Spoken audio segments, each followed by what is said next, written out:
welcome back, AJ. I'm so stoked to talk to you again. Welcome to the show again. Thanks so much. So excited to be back. Yeah. So we had just such an amazing conversation last time about LinkedIn ads, which, on a side note, I still would love to kind of talk about again and stuff. But today we're going to go in a totally different direction.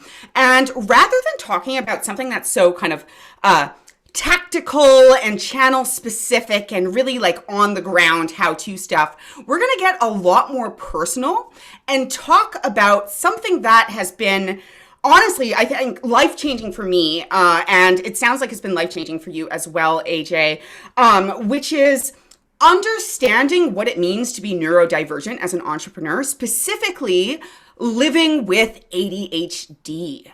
So, and in fact, living with ADHD as a superpower. We're even going to go that far. So, just some key pieces of info because there's so much misinformation and kind of media influence perception around ADHD. So just in case you're curious, why the heck are we talking about this on a business agency podcast? Adults with ADHD are 300% more likely to start their own business than not even neurotypical people, but just people without ADHD. And it's estimated that half or more of entrepreneurs have ADHD. So that's quite a bit, right? And it's also estimated that more than 85% of people with ADHD are not aware of it and are undiagnosed. And I know that until the last few years, it sounds like both you and I were part of that category. And you and I are both people who at this point have been diagnosed and have started to kind of embrace that element of ourselves. Yeah. So let's start digging in. This is going to be more of a conversation than just a straight interview. But I'm curious, AJ, when were you diagnosed with ADHD and what did that mean to you at the time of diagnosis? Well, I think it was about 2 years ago. So it's been fairly recent. And when my impetus for going in to meet with a therapist was like, I was just having a hard time getting stuff done. I would find that if I had to tackle a big spreadsheet, like a big client report or something, I would have to psych myself up for multiple hours of like, come on, AJ, you can do this, get ready to tackle it. And it would take so long to get into things. I would find that I would burn half my day not getting anything done. And I was like, oh yeah, man, I wish I could do something about this. Is it possible this is ADHD or something? And I actually went to go see a counselor that my wife had gone to. He couldn't prescribe anything, but he's a psychologist and partners with a psychiatrist who could. And so he had me come in and do a diagnosis and like, it was like a little virtual test. And when the test came back, I mean, like when I go into a test, it was kind of like a game. I'm like, oh, I'm ready. Like I'm pumped up. And so I was doing everything like the very best I could. And he came back and said, oh, well, your scores don't put you squarely in needing to be medicated. You were just kind of borderline. So I wouldn't suggest getting medication. And I was like, oh, okay, well, maybe if I'm just borderline.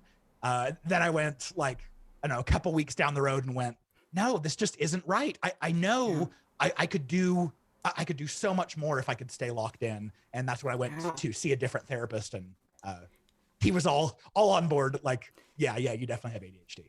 Yeah. Okay. So let's unpack this a bit. Then I'm going to kind of back up a little bit.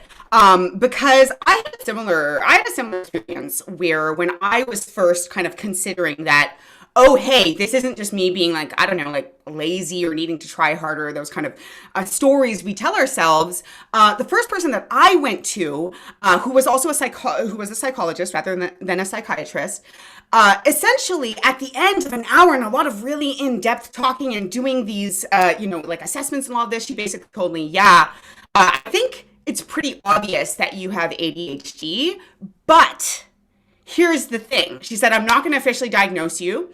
I basically, long story made short, and this will sound kind of silly now, but at the time was like really, honestly traumatic for me. And she was just like, I want you to try celibacy and coffee. Oh man. Yes, that is what she told me. She was like, most people with ADHD don't get medicated, don't get a diagnosis. You'll be totally fine, basically. I'm like, well, I just spent the last hour telling you about how I'm trying my best, and it feels like I'm struggling to do kind of like the baseline that I need to. And yeah, just totally dismissed. And this is not an uncommon occurrence for people of both genders, but especially for women, especially for adults in particular, because even the professionals have this idea that ADHD is like a little boy thing. That is them being hyperactive, that you grow out of, that people use as an excuse to like get their hands on like Adderall and stuff like that, you know? And that is so not only not true, not only problematic, but honestly, like that's partially why we're having this conversation is to kind of dig into the truth of that, because it's actively harming our capacity to thrive as a communities, as individuals. Yeah. Anyway, so I'm rambling, but so I want to back up a little bit, AJ, and ask, so obviously the last 2 years is when this kind of came to a head, and I want to honestly like give you kudos for saying to yourself, you know, maybe this is something I'm going to seek help and seek that, even knowing that, you know, there might be some barriers along the way. But ADHD is something that is lifelong. Some people who present as kids, you know, do not present as much as adults, but every single person who suffers from adult ADHD has had it since they were a kid. And many people actually, like myself, it got a lot worse and harder to manage in adulthood. And we can talk about why. So can you walk me through maybe, you know, like growing up, did you suspect that maybe something was like different about you, or did you have challenges? Like, what was that experience for you symptomatically, not knowing what was going on?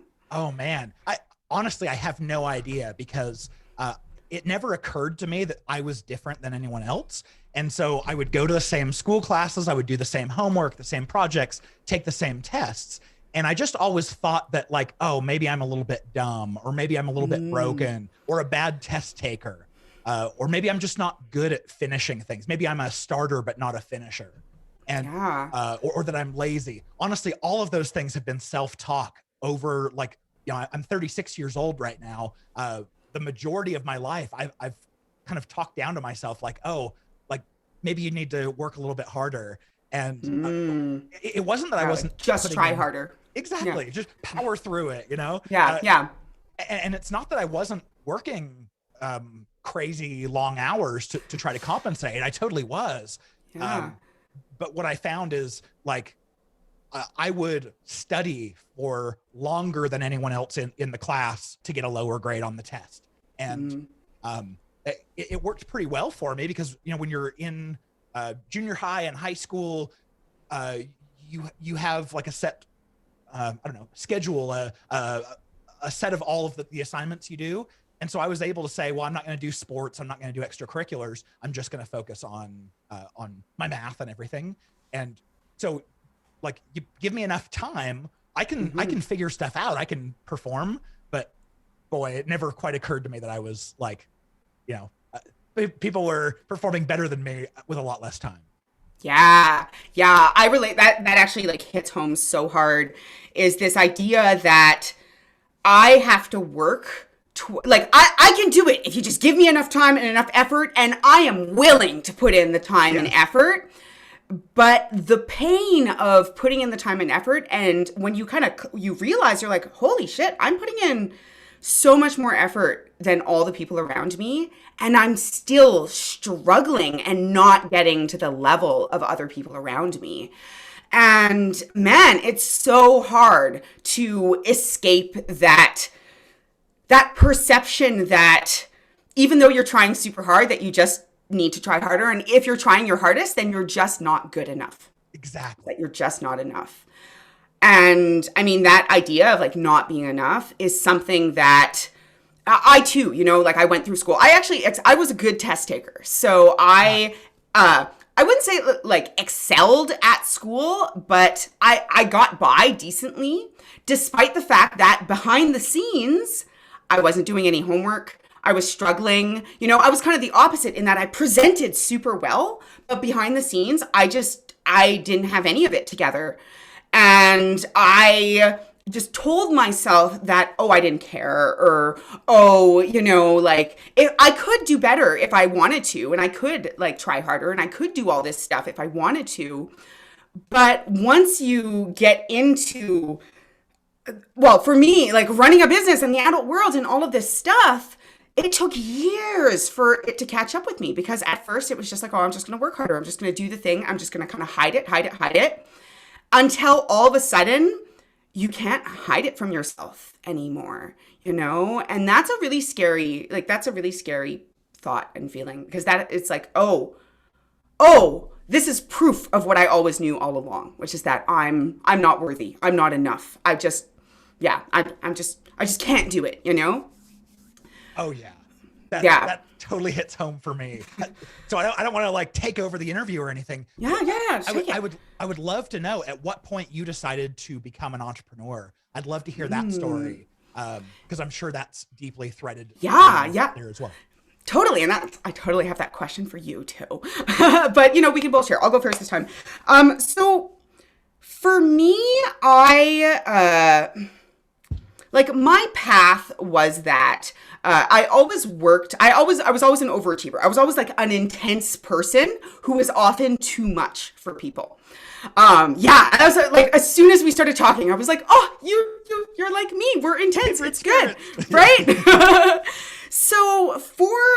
But when it came to work, you know, I had like a long series of mediocre jobs, and I got my stimulation and I got my kind of intensity on the side a lot more. So like I'd work for a coffee shop, but I cared so much about them as the heart of the community that I would be building them a social media presence and editing their website copy and essentially putting the skills that I had to work for them. And basically my last year of university, I got an opportunity to work in student communication services. And this was basically a degree, this was a part of student services that was all about making students' lives the best possible. And it wasn't about selling, it wasn't about, honestly, anything other than connecting them, understanding how they think and how they communicate, and connecting them to the resources that are going to enrich their lives.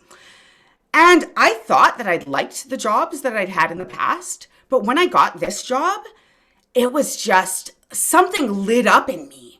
I was like, holy cow. I thought I wanted to like be a writer or like make websites or all this stuff. But all of a sudden there was this complex position that required like, and it's almost like it harnessed my intensity because I cared about it. I could hyper-focus the heck on it, right?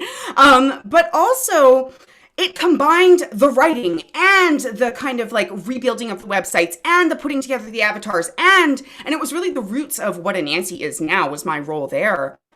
And it was so cool.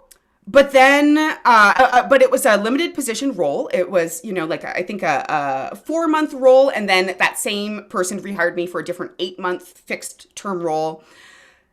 And then I impulsively moved to the place where my heart lies, where I live now, at the end of that year, you know, and essentially I say it that way because that is kind of what it looks like through the lens of my ADHD. But one of the things we're going to talk about is how like reframing that kind of stuff can really turn it into a power rather than a drawback. And it wasn't like I was just like thoughtlessly kind of moving somewhere. It was that I went to go visit a friend in this area called the Sunshine Coast of BC. And I fell in love. I just knew that this is where I was meant to be. And this is where I wanted to be. But it was a little rural small town in the woods, a ferry ride away from anything and all the job prospects and all the stuff that I'd been building.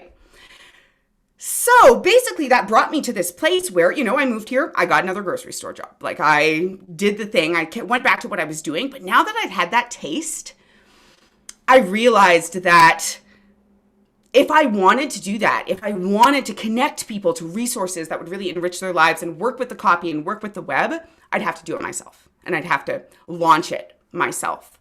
So that was kind of the seeds, you know, there was various pushes from different directions that kind of got me going.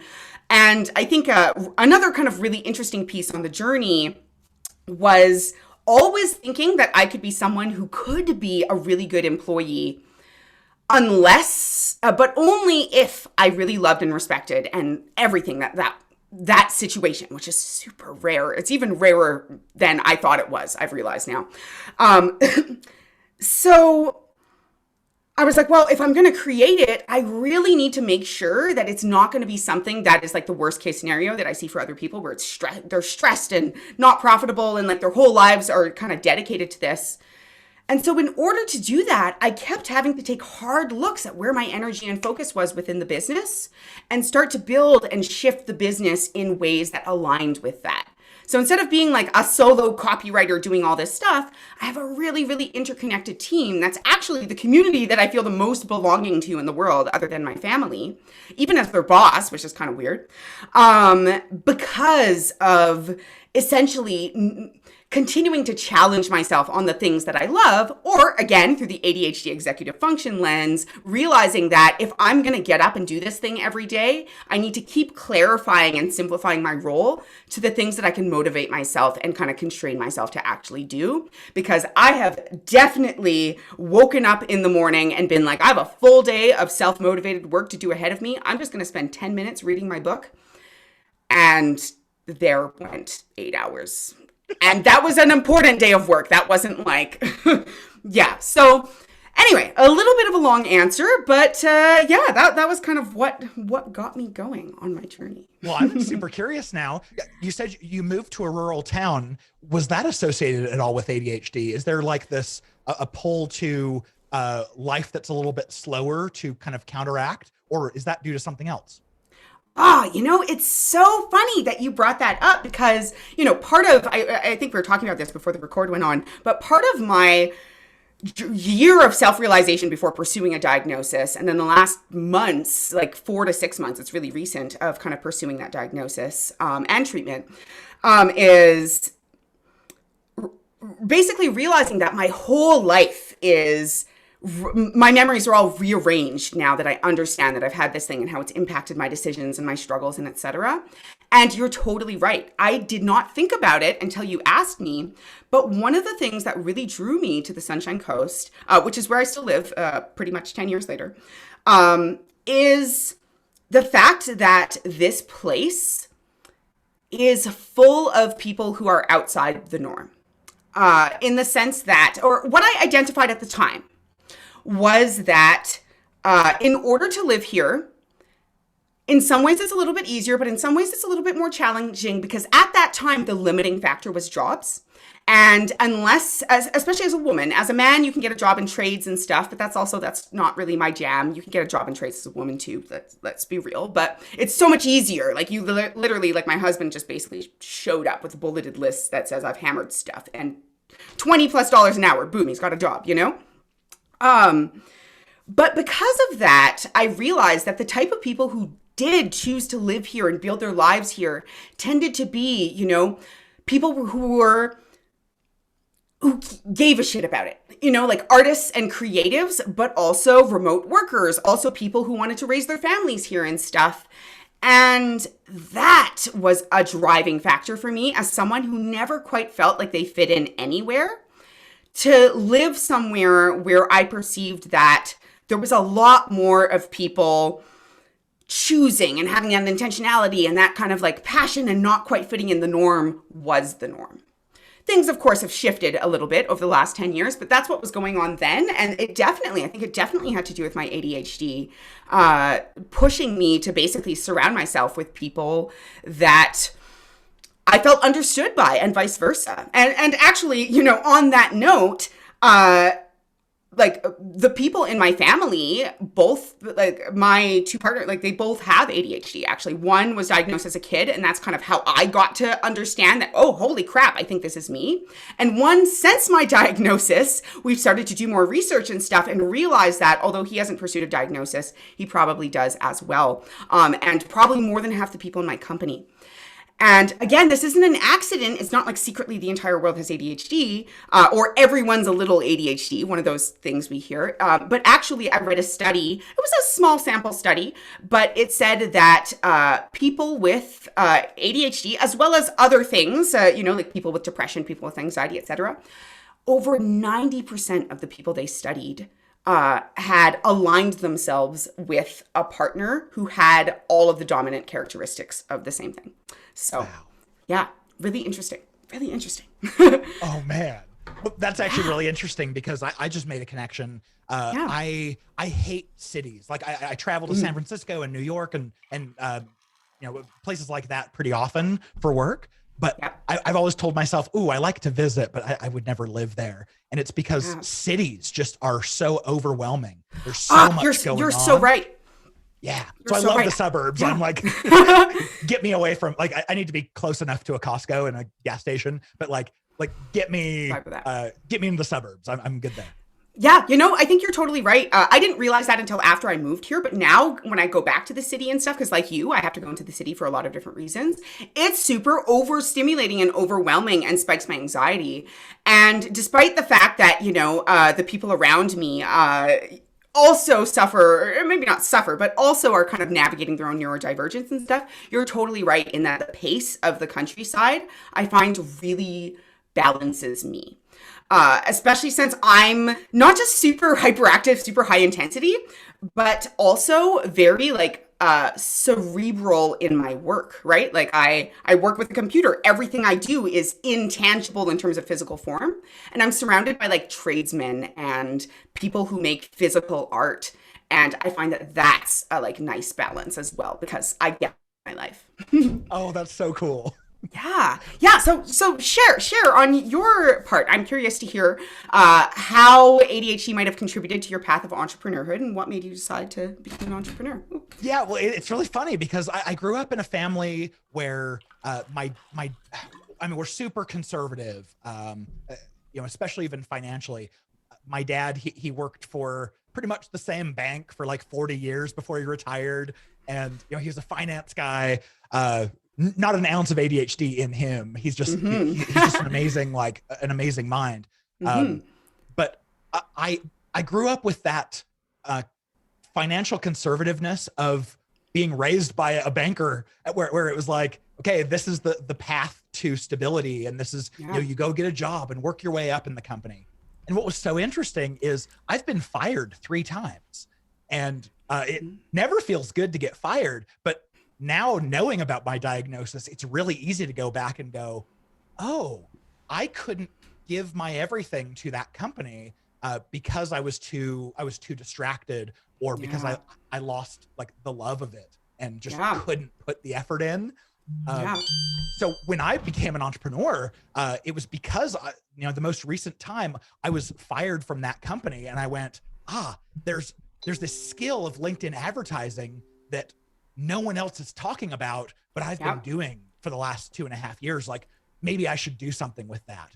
And I am so grateful because it was never in my plan to become a business owner, but boy, I feel that. it put me on the right track. I'm so glad I'm here. And I can't imagine my life not, running the show.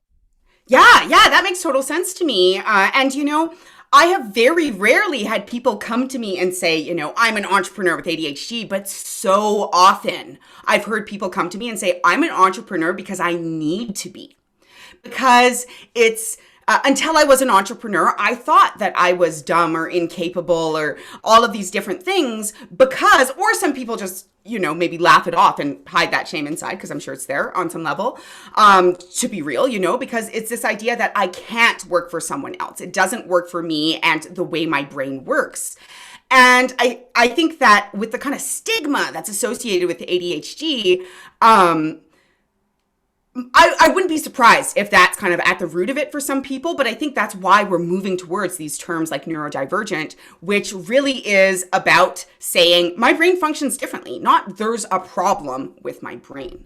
But I want to pause us for a sec because I realized that, before a year ago, I didn't know much more about ADHD other than quote unquote that, it's being easily distracted. So I want to take a moment to kind of clarify for people, what the perceptions are versus kind of what the reality is like on a scientific level. And so I'm curious, before I get into it, what are some of the kind of like myths or stories that you hear often about what ADHD is or that you thought before you went down that road? Yeah, well, I was a child of the 90s. And so I heard all of the stories of Ritalin being way overprescribed to boys who were just energetic, and it was like kitty cocaine kind of a thing. And ADHD or at least ADD at the time, ADD, it's not really a real thing. It's just an excuse for parents to medicate their kids and like because they're too much. That was the big piece of what I heard. Yeah. I read an article on Forbes just before this interview that actually said something similar to that. It was appalling. Like, as someone who's been kind of like deep in the like research and literature, I was like, how did this get published on Forbes? Like, I read one in a local newspaper as well that was talking about kind of the problems with ADHD clinics being way overbooked in our area, which is, I think, the same all over North America. Essentially, under the list of like symptoms that you might have ADHD, it was like marital problems. And I found that to be kind of insulting, because there's a lot of people who have marital problems and no context as to like what actually that might look like, but just straight up like marital problems. You got marital problems might be because you have ADHD, because the two are clearly linked. All right. So, most people, they think that it doesn't really exist. It's just like getting distracted, the kind of, a bird thing. The reality is that ADHD is still something that's being researched in terms of what causes it, but it's been researched for like 40 years of all the different kind of like diagnoses and disorders or whatever you want to call it. It is one of the most well-researched. And it basically affects people in three main categories. Affects people estimate about 4 to 6% of the population, maybe as high as 10% of the population. So it's pretty common, 1 in 10 or 1 in 20. And men are diagnosed like massively more, and boys massively more than girls, because girls tend to present as often high functioning, but they're just putting a lot, because they have a lot of social pressure to present well. So there's a lot of people like me. Turns out my best friend also, it's crazy. It's like we're all connected. So in terms of how this affects people, basically our brains, ADHD brains, produce different quantities of neurotransmitters, essentially different amounts of brain juice than other people. And there's some areas that it kind of struggles to produce enough. And those areas regulate something called executive function, which I literally had never heard of before like a year ago, which is the center that controls, yes, focus, but also prioritization, decision-making, basically you controlling what your brain is doing and where it's going next. And so what that means is not that people with ADHD are just easily distracted by everything, but as we've kind of talked about a little bit already, it means that basically you're activated by things that interest you. So it can actually look the opposite, where you can hyper focus on something and literally forget to eat, forget to drink, just like for 6 hours, and come out of it like, dehydrated and half starved and like, but I've created something magical. Honestly, just as often as it's being easy to focus and easy to motivate, depending kind of what your life looks like, right? The other thing actually stems around emotions. And I think that this is something maybe it's a little bit less relevant for the entrepreneur talk context, but I think it's an often forgotten and missed part of ADHD. So I think it's worth saying, which is we feel the same feelings as everyone else, but they continue in intensity in that first flare moment of intensity, basically indefinitely. Like our systems don't basically automatically regulate that stuff in the same way. And that's actually one of the most consistent symptoms of ADHD that gets almost no credit. So hence the kind of intensity, the big feelings, etc. And there's something else called rejection sensitivity dysphoria, which is an out of proportion sensation or concern that people hate you.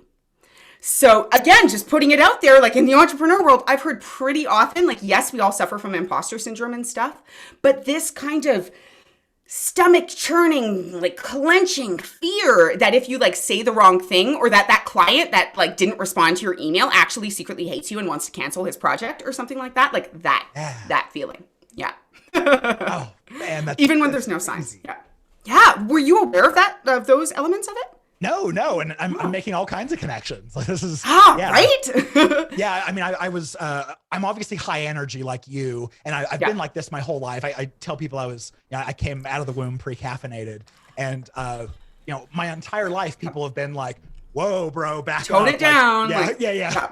You're a little bit much. And so I've internalized that, like, oh man, AJ, you got to mute yourself a little bit so that you don't come on too strong. And then I always have like I'm a really, really thoughtful driver. I do a lot of driving, and I love cars. And my wife is constantly saying, like, why are you doing that? Why are you switching lanes so quickly? Why are you doing these things? And it's like oh, well, I'm paying attention to everyone behind me and trying to make sure that I'm not in their way, because I'm frustrated when people like are in my way. Yes. And I think it all stems from I don't want people to hate me. I don't want to be in someone's way and slow them down. Yep. Oh, yeah. This is a lot of we're talking about that kind of extra work that usually is the thing that I hear from people with adult ADHD who are unaware of it up until they were adults. That's usually what I hear, is that there's a lot of extra work that goes in behind the scenes. And it's not just work to basically get up to par. It's also work around emotions. Like, I find, just like you, before I understood this, I was doing 5 times as much work as anyone else to anticipate how other people might feel or be offended and make sure that wasn't even an option, kind of a thing. Which I think is also, wrapped up in self-protection mechanism. As people who have experienced kind of like stigma or, feeling like we're not enough or not whole, there's this idea that, as my girl, Brene Brown, my mentor, would say, that we have to hustle for our worthiness, is that our worthiness is based on how well we're doing things and how well we can control the situation, rather than just being a human and showing up, essentially. Like, there are some things just being a human, I think, entitles us to, like food and safety. But I'm slightly ashamed to say that it was probably only just even this week, this year maybe, but this week was like a big one where I can say that, I am whole, I am worthy of like love and safety and stuff like that, and mean it, and not immediately start crying the way I did this morning when I said that to myself. That's amazing. Congratulations. Thank you. And ADHD, realizing that this is a part of my reality, had a lot to do with that. So that's also why I think this conversation is really important to me. Like, for example, I'd look at Celine, my second in command, and she always keeps things super organized. And I'm like, well, heck, I'm a super organized person, right? But the reality is that I explode into chaos wherever I go constantly. And my organization is another like overcompensation or mechanism that I use to keep that essentially like under control or not driving me nuts. And this is, I think, where the pivot to superpower starts to really come in, because all of these different things that I need to do and that I've kind of done to overcompensate, when you look at them within the context of my business and the systems that I've set up, it's like how you said you're an extra careful driver. Yeah. It's not that you're an inattentive driver. You're actually an extra careful driver, which then means that if you were to teach somebody how to drive, honestly, you might be a better teacher than someone who hasn't had that experience, because you're aware of the issues that you have to fight, essentially. Similarly, for me, like, I'm aware of all the places, all the holes in the process where people might mess up or where I may not show up or do the thing, because I have to compensate them for them every single day. And that actually has led, at least in my business, I perceive that the reason we're so strong with processes and so strong with that, it's not because I came in and I was like, I'm going to make a strong process business. It was all of these essentially coping mechanisms for myself that, when applied to other people who were or were not struggling with the same thing, all of a sudden you have a process that's pretty foolproof compared to someone who can mostly just kind of wing it and rely on that and get it done. Like, that's not me, because then it just won't get done, and now I'm compromising my business, right? Yeah, I don't know. What are some of the ways you have found that maybe something that you thought was initially a drawback in your business has turned into a superpower? Well, it wasn't actually until this conversation that I believed that my ADHD was a superpower. It's been a pretty like a heavy weight on my psyche for so long. Yeah. And have you heard of Peter Shankman? Not offhand. It may be as I hear more context that I recognize the name, though. Okay, he probably 10 years ago was one of the most popular social media keynoters out there, and he talks about customer experience, and he's fantastic to listen to, but he's super heavy ADHD, and he started a podcast, and I think it's called Entrepreneur ADHD Superpower, something like that. Something like that, yeah. Peter Shankman, check out the podcast. Yeah, I'll look it up if you feel so inclined. But I listened to a couple episodes and I was like, I really like this guy. But I just don't believe that ADHD is a positive thing to me. It feels like it drags me down. And it's not until this conversation with you where I'm seeing like the fact that I go so deep. Every single thing I learn, I'm not okay with just staying on the surface. I need to go deep and understand every piece. And so with LinkedIn ads specifically, it's what I think about while I'm trying to go to sleep at night. I'm devising new strategies and thinking up something new. And that allows me to go a lot deeper and hyper specialize in a way that other people, maybe even with the same number of years of experience, couldn't. So maybe that is my superpower. Yeah, absolutely. And I want to clarify that I'm not trying to whitewash over it and say that, we don't have these issues and that we don't have, it isn't a struggle, I too, at this point, I take medication for my ADHD, I was someone who was very, very anti-medication earlier in my life. But I'm also someone who's worn glasses. And I have to say that the experience of ADHD medication is a lot more like wearing glasses than about, and just no shame, but this is kind of the perception that I had, was like numbing yourself out on like Percocet or something like that, which the area I grew up in had a big issue with that, with like moms and kind of taking, opioids and painkillers and antidepressants, where it actually was a problem. Not to say that everyone who takes antidepressants is problematic, but, it is like wearing glasses. Like, the issues don't magically go away. Even, to get really real, as a woman, even just the hormonal shifts over the course of the month, there's a 4 to 10 day period where my symptoms are way, way, way worse. And this is well documented, but there's almost no studies about it or how to address it. But anecdotally, it's like everybody knows, but I had to tell my doctor about it. Because she wasn't aware of that, So what I'm trying to say is that, I guess, number one is that there is no shame in ADHD medication because all the reasons, it's okay to have that extra boost, which is actually helping your brain produce more of those brain juices. If you're listening to this and you're super into science and want to correct my terrible terminology, please do. But, it gets your brain going. Like stimulants, the appropriate stimulants in the appropriate dose actually calm me the heck down as opposed to buzzing me up. And if I take too much, it doesn't feel good, So that's kind of like one piece of it. The other piece is that there is no magic pill. There is no magic pill that eliminates the symptoms or makes them go away or makes everything better. But I very truly deeply believe that if we look at these things which are stigmatized and cause us to believe ourselves to be unworthy, and we challenge ourselves to look at them as opportunities, and what's the opportunity in this, then that doesn't turn it all into magical sparkles or whatever, but it allows me to not only celebrate and feel grateful for the positive elements of this, but also embrace the aspects of it that really deeply do enrich my life, such as, for example, going super deeply. That was actually something I'd written down as well on my side, because the fact that my brain kind of never stops going, and it can be extremely exhausting to feel like you have a never-ending rain of Post-it notes in your head, and whatever Post-it note happens to fall last is the one that your brain gives the most energy to. Whereas neurotypical people basically have an automatic personal assistant filtering those things and kind of telling you, okay, pay attention to this one, pay attention to this one. But because of that, I've learned, and I think about problems and synthesize connections between things, just like you talk about, right? I'm going to bed. I'm thinking about the business and the ways things connect together. I'm thinking about communication, how to make my team better. And these creative spark moments have really allowed me to thrive and succeed in my business much faster and much more deeply and stronger than I ever thought that I could.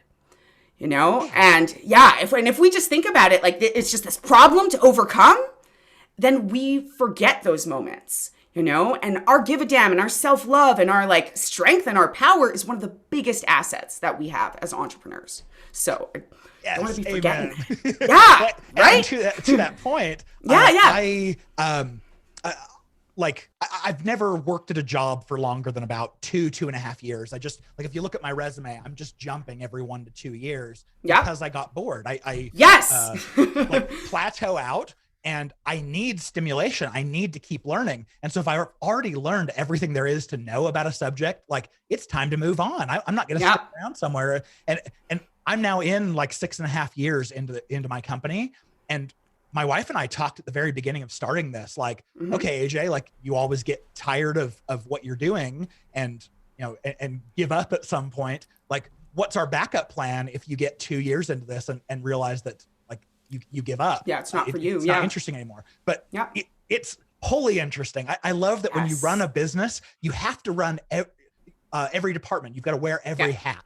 And because of that, every day is super interesting. I get to work on a huge variety of projects, and it's never, ever the same. And so I find 6.5 years in, I'm still all in. Oh, yeah. Yeah. You know, me too. I've said this. Heck, I've said this many times, possibly even in this podcast before, which is, I've never had a job that I was at more than 2 years without feeling totally bored and possibly then self-destructive spiraling because of that boredom. Or just feeling like frustrated and resentful. And I'm 5 years into the business, and I could go almost for a little bit of boredom. Wouldn't be like, not a whole lot of boredom, but maybe just a little bit because it's really intense. But also I think that being an entrepreneur is a very, very powerful role within society, because even though entrepreneurs as a whole are kind of like almost stigmatized and like considered these like kind of crazy people who are going to suffer, which is true, we are at the forefront of innovation and creativity. We are on the forefront of service, of social change. Because there's government and there's nonprofits and all of this, but for us, it's literally our livelihood. It is our day to day, and it is often something that we have born. We're not just joining someone else's mission and then like kind of, being stuck in the bureaucratic gunk and stuff. Sometimes we get stuck in our own gunk, so to speak, but we care about it. And because of that, we move forward into it. And so this is why I think, so many people being entrepreneurs because they perceive they couldn't do any other kind of work. I want to change that script to pursuing entrepreneurship because you can see that maybe as someone who's neurodivergent or different or intense or etc., that will align with your needs better. Now that's basically the same statement, different frames, but the difference is how empowered do you feel about making change? Because I think we can see the past, like 30, 40 years of people going in by default, what kind of social change and stuff that's created. And personally, I think I'm ready for some new and some different stuff. But that's it, right? Is that if we can feel empowered in that, then it just makes so much of a difference. Like my business before, I knew I wanted to kind of connect people to resources and all this kind of stuff. But now, like, I go in and I say right out the bat, if I'm hiring or selling myself, we use the power of marketing to build strong communities. And I can break down what that means. And let me tell you, that feels really freaking good. And keeps me going when I have to learn all the new things and it starts to feel overwhelming and stuff. And I think that power and opportunity as an entrepreneur, we do have to acknowledge that just like having ADHD, it comes with a whole lot of freaking suffering most of the time, a whole lot of risk, a whole lot of getting crushed down, a whole lot of fast learning, a whole lot of lack of support and people thinking that you're just fucking around kind of a thing sometimes as well. And I think those of us who are used to kind of being beaten down and working harder, and those of us who have the hyper focus to be extra interested in the different pieces of it and stuff like that, and have the push to be like, this is important to me, I want it to succeed. I think we're keeping entrepreneurhood alive, like 300%, over 300% of people, 300% more likely to start your own business. More than 50% of people who are entrepreneurs have ADHD. Like, that's not a coincidence. That's not a coincidence. And there's a lot of power there waiting to be harnessed. That's Oh, end man. rant. Get off my soapbox. But. And if I can add on to that, Please do. It's really unfortunate that like I felt like I didn't belong in a company because I'd plateaued and wasn't continuing to learn.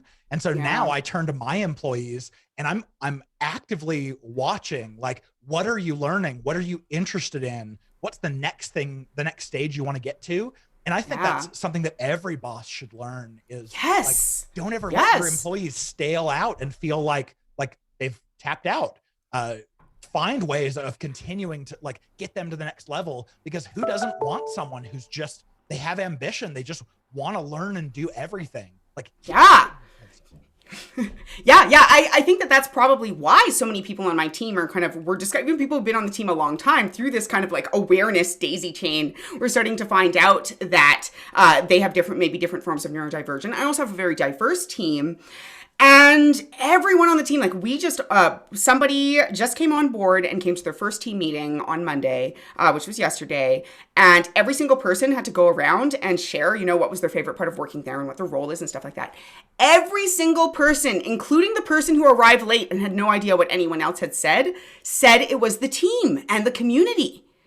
Followed by the support, and then people got into the nuances, but that's it, right? It's that support. It's that you are a human, you have needs. We're going to hold you accountable to the needs of the company and your outcomes and all that stuff, but we're going to provide a rich environment for you to thrive as you are instead of fitting into that box, and that has just been so powerful. And also I believe helps us become less perfectionists as well, which is the killer of success and happiness and etc., where, I'm still the boss, I have the final say, etc., but people are aware that I'm kind of figuring it out as I go a little bit and trying to workshop it and problem solve. And that gives them permission to do that too and not be perfect. And in turn, that gives us individually permission to be vulnerable and to share things that might be a little bit scary. And that in turn helps all of us perform at our best and feel stoked about it and stay engaged. It's incredible, but it's not accident. It's not an accident. Yeah. This is awesome. I love this.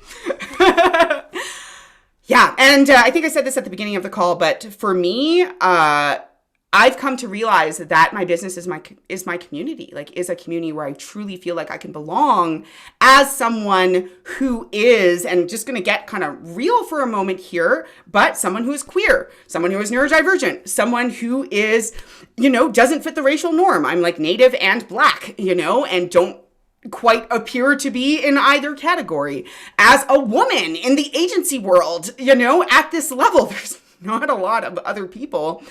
And to be able to not just feel like I belong, but feel like I've had the power to create that place where I belong without fully controlling it, to know that I'm bringing other people along with me who have these same qualities to be able to impact and make a difference. It's not what I expected when I got on this journey, I can tell you that. But none of it would be possible if I weren't willing to embrace who I literally am, and that includes my ADHD. Absolutely. Yeah. And how beautiful is that you being someone who are not the stereotypical middle-aged white male, overweight with facial hair that's doing digital marketing. We all know thousands of those. But you get to be an example to all of those people who are underrepresented in tech, in marketing, in everything that we do. And thank you. God bless you for being so driven and being someone that every underrepresented group can look towards and be proud and see themselves going and doing great things. You're one of the pioneers. Thank you, sincerely. Thank you. That means a lot. That means a lot to hear, because it's very genuinely not easy. As someone who always considered myself to be very privileged, I can see how racism and microaggressions and privilege and, lack of inclusion are not just a thing, but they're way deeper and more subtle than people think. I've never in the business world had someone, dismiss me actively to my face because of any of those reasons of being diverse. But I have experienced a lot of times where somebody said something problematic without really thinking about it and then wasn't open to hearing that that was problematic. Or where I look at the literal opportunities that we've received and it's like, it's exactly what you're talking about. Why are we working 4 or 5 times as hard as the people around us, but not receiving the opportunities and having to basically like fight and convince people to give us those opportunities? Totally. Yeah. That's another thing I love so much about entrepreneurship is like, if you're in a company, it's totally possible to hit the glass ceiling. Someone above you doesn't appreciate something about you. They don't appreciate diversity. They don't applaud it. They have some kind of internal biases or whatever, but you can get stopped inside of a company, but when you run your own company, no one's going to be like, oh no, I'm not going to hire Say's company because of the same reason that I'm not promoting someone internally at mine. When you own your own company, you put yourself on a completely different level and you can break glass ceilings. It's super cool. Yeah, absolutely. And I would even go so far as to say that there's kind of a mirror here to the kind of believing you're broken story, which I've heard so many times, usually from the smartest, coolest people that I know, sadly, including the people in my family. Between kind of that and these are the limitations that I have that I can't control. They are limitations primarily because the world is designed for people who operate differently. So I'm going to kind of give myself permission to go easy on myself here, put this coping mechanism in there, like maybe try harder there or like figure out kind of what my things are to try harder. And then all of a sudden, you're actually stronger and doing better than if you were never suffering from that thing to begin with. Again, kind of different studies I've read over the years have supported findings ranging from people who consume cannabis to people with dyslexia and ADHD, ultimately performing better in many situations than people who didn't face these other, who had different contexts. And I think that this is my perception, not necessarily what the study said, but as someone who has fit into so many of these kind of categories, it's because you do have to work harder. It's this concept of anti-fragile, right? I don't know if you are familiar with the author and book of the author of The Black Swan and Anti-Fragile. No. But anti-fragile is basically, I won't get too deep into it, but it's basically this concept that rather than being resilient, which is to say can stand up to stress, there's this idea that certain things and systems are anti-fragile, which means that they're actually strengthened from low-grade stresses. Super easy to absorb version of this is your muscles, right? You hurt them a little bit every day, and they get stronger from you hurting them a little bit. But another common example is the person who works at a company versus the entrepreneur, because the person who works at the company seems more stable. Like my husband is a contractor. He works for a contracting company. He's a carpenter. He gets a paycheck every 2 weeks. It's based on his hours. He has a, straightforward career path. He does this thing, gets this school, it'll jump, etc. He loves the company he works for. Super stable. But if something happens like, say a pandemic or a recession or etc., which this last time, didn't impact him, but I know a lot of people in other industries who all of a sudden that super stable position they had is gone. My father worked for a company for 30 years and elevated them most of his adult life. And they basically, used him to sell the company to new owners who then used him to onboard and then fired him with no warning with a non-compete clause. And all of a sudden, literally, this is now like several years ago, and he's kind of in a different situation and stuff now. But all of a sudden, this person who was always super financially stable and super everything is in a pretty risky and unstable position. And, and he put some energy into entrepreneurhood and all this different type of stuff. But the fact is that he wasn't prepared for that. For myself as an entrepreneur, let me tell you, there have been plenty of times where I didn't make a paycheck or where I'm counting pennies or I've had to go into debt and all this different type of stuff.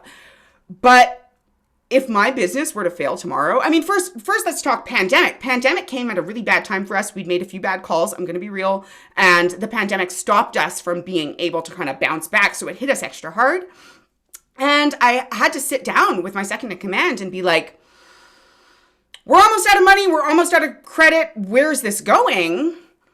is this the end? And she was like, well, no, because we could do this, shift the business in this way. And it's a last case scenario type deal. But, you know, even if that failed, I feel 100% certain, 100%, that certainty doesn't come very often, that the next thing that I did would be not just profitable, but probably better all around, more profitable more quickly, because I know how. And those skills are in me, and you can't take them away. And no situation can take them away. And that, I think, is the difference between believing you're broken and deciding that you're going to accept and learn to navigate your ADHD, in my opinion. Yeah. I love it. Anti-fragile. It's anti-fragile. We learn to get around our shortcomings, and it makes us stronger. Absolutely. Absolutely. Yeah, absolutely. Because that hard work pays off. And when you are, you know, like for me, especially like when I first tried medication, like I cried every day for days because, but I didn't cry as long as I might have. And the whole day wasn't lost because I felt like I'd been walking on a side of a line for my whole life. And there was a curtain, and all of a sudden someone drew back the curtain. I realized there was another like line just on the other side of the curtain. And the same amount of energy is going into both lines, but one is like constant pain and one is just not pain most of the time and occasional pain. And that's a big difference, you know, because it was like, holy cow, is this literally what it's like for other people? I was expecting it to change my personality, change me, you know, to like feel buzzy, all this different type of stuff. And don't get me wrong, people have to kind of try things and some stuff works better for some people, etc. But it was like, wow, I'm still me, but all of a sudden, all these coping mechanisms and all this work I'm putting in, all these systems I set up are just overnight 10 times more effective. Yeah. And that was hard to accept. That required some grieving and some processing. Oh, man. Yeah. Well, my kind of beginning of medication was my doctor started me out on really, really small doses. And it was like, I would go back and say, things aren't really all that much different. And he'd go, okay, come back in another month and I'll up your dose. And so I worked up to the dose of where, like, you know, 4 or 5 months in, I went, holy cow, this is amazing. Like, I'm actually getting stuff done at work. Like, yeah. And that's when I cried, is like, wow, this has been a godsend. I actually feel like I don't feel broken. You're living up to your potential. Yeah, yeah, exactly. Yeah. Oh, love that. Yeah, like they had so much potential. If only they applied themselves more, you know? Another one of those kind of problematic, well-intentioned, but problematic things that we hear. And, you know, and this isn't us either trying to say that medication is like, again, it's not a magic pill. It helps, statistically, it helps more than 80% of people with ADHD, the right medication, the right dose. But it does not do it all for pretty much anyone. And kind of how we need to balance that is, again, that I think that like self-love, self-awareness is a potential tool in your toolbox. Neither one of my partners is medicated. One of them was medicated as a child in a really problematic way, and it traumatized him, and he's very hesitant to try again, even though seeing my experience with it and realizing he's an adult and has agency and et cetera has, you know, it's on the table again as a tool in his toolbox. But the other one, you know, just really isn't interested. But even just having this mutual understanding makes us better at problem solving, better at being compassionate with each other. And instead of me expecting them to just try harder, I'm like, oh, okay, maybe there's a solution that kind of works for all of us, you know, because what the things that we can do and how it presents is totally different in the three of us, even though the three of us live together every day, have known each other more than 10 years, all this different stuff. Oh, anyway, I know we're way over time. I just have been so carried away, but I do want to respect your time and start to wrap this up. Did you have any like words of wisdom or thoughts or last things to share with anyone who is listening to this right now? Maybe who's wondering if this is them, or who's been thinking, oh gosh, I'm so alone, or maybe just doesn't at all, but wants to have more compassion? Yes. Well, just like if you're even having these thoughts like, hey, I wonder if maybe there is something here that I can do something about. You're light years ahead of me. It wasn't until I was like 34 when you know, I have an autistic son and autism is really highly linked with ADHD. So yes, he's been overlaps quite a bit. Yeah, he's been on Adderall basically like for the last 5 years. And my brother is heavy ADHD and he's been on it. And it still took me years before I finally said, hey, what about me? So What about if me? you're in that Yeah. position, like, please explore, see if there's something, because as soon as you put a name, a diagnosis on something, now you can do something about it. And it's Yes. empowering. I thought I was Yes. going to be scared when it's Yes. like, oh, I admit that I have ADHD, and like it would make me less of a person to have a diagnosis, but it actually Yeah. made me more. Now I Yeah, know you feel I have heard, tools. you feel seen, you can connect to other people about it, you know, like, yeah.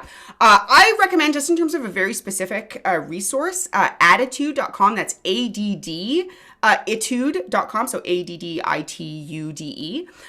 They have a huge amount of published material that is all scientifically verified by like a doctor or professional or something like that.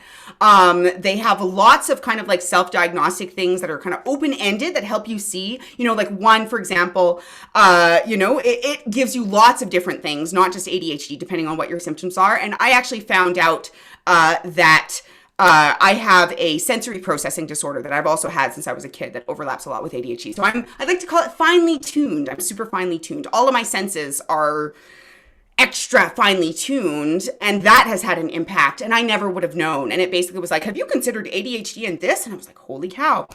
So definitely recommend that. Also feel free to reach out to me, possibly AJ as well, you know, just volunteering you there. Sorry.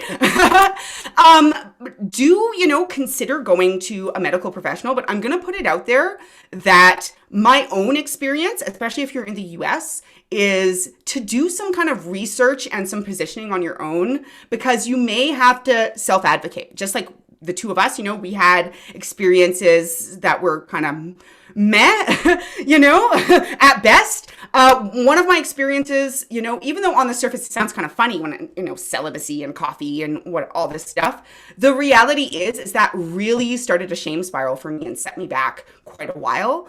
And that person even acknowledged that I probably did have ADHD. So my recommendation is do some kind of like talking to people and research and stuff on your own, and kind of sit with it and do some of that processing, so that when you are ready to go to a professional, you are equipped to kind of know what to expect and to potentially advocate for yourself. I love it. Great advice. Thank you. Even like up here in Canada too, it definitely still helps. All right, guys. So I hope that you guys enjoyed this kind of different, extra special, high energy episode. I know I really, really did. AJ, thank you for joining me. Thank you for being so real and vulnerable about your experiences and how they've impacted you. Like, yeah, this shit's important. I'm really grateful to be able to talk to you about it. Well, and thank you for being so vulnerable too. This is a hopefully a very eye-opening conversation to a lot of your listeners. Yeah, I hope so. I hope so as well. You know, especially those visionaries who are listening, who like go to idea but struggle to finish things, who, you know, you're so creative, but maybe struggle to like get things done within like the set boundaries and timelines and stuff like that. Just putting it out there. Putting it out there. You might relate, maybe. All right, guys, I hope you have an excellent rest of your day. And if you're not having a great day today, I hope that you can find a moment to just give yourself some mindful self-compassion. Go a little bit easy on yourself, even if it's just for a moment. I love to just, I wouldn't say love, but it's effective to just put my hands even just over my heart alone and to just say out loud, you know, like, you are worthy and you are enough just the way you are. I mean it. So that's me being vulnerable, because putting it out in the world, but it's been so effective. I want to share. All right, guys, take care.